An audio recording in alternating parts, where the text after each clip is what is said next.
The storm had started over France. Free pamphlets were the death warrants of aristocrats, and soon they would die.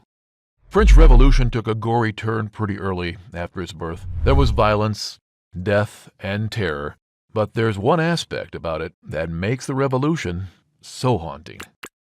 Find out what the fact is in the latest episode of Explained, Terrors of the French Revolution, Part 3. Previously, the start of the revolution had not reached King Louis, and that was to be remedied fast.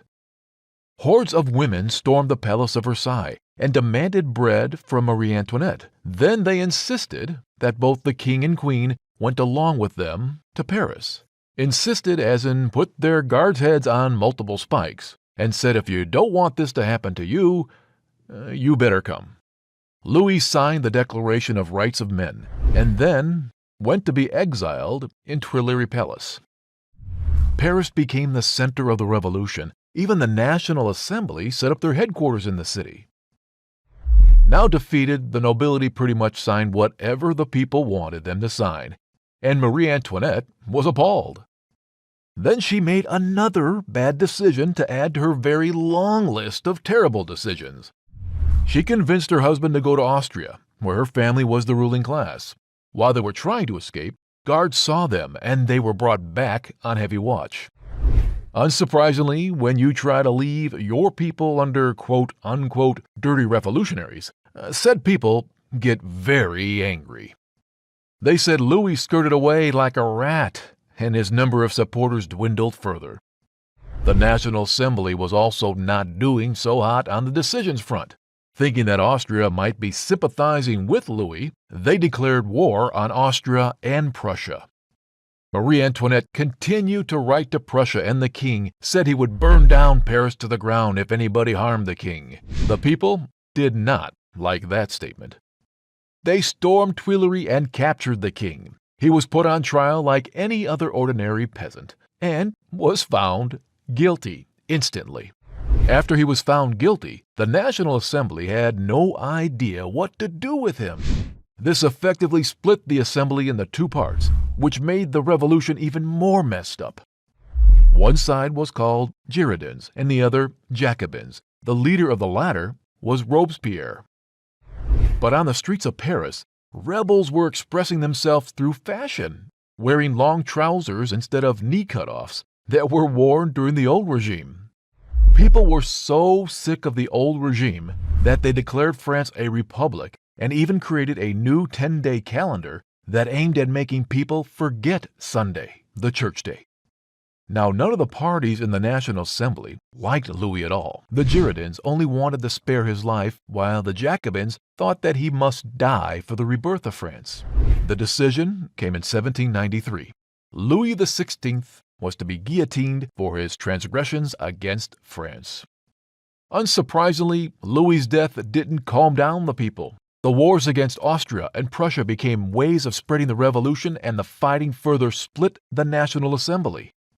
The terror of the French Revolution started this way.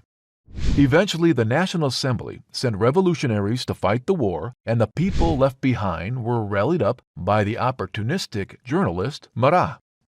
His demand was simple: kill all the political prisoners. He said that with the number of anti-revolutionaries more than the actual revolutionaries in Paris, they were bound to break out and escape. The long trouser crowds stood up and slaughtered almost all of the political prisoners in France without sparing women or children.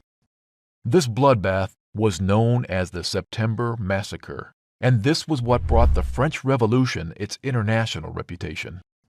All of Europe began to wonder whether this was an enlightenment or just plain murder. Even Paris had to reconsider its stance in the French Revolution. With anarchy on all sides, Robespierre rose up to rule Paris. The people considered him to be just a ruler, but soon he too would go super crazy. The most haunting aspect of the French Revolution was how no one was safe. The guillotine was steadily working at all times, and it only took one person saying that you sympathize with the aristocrats to have your neck put under the blade. No one was spared. To the people of France, executions were as dull as church mornings, but the province was appalled.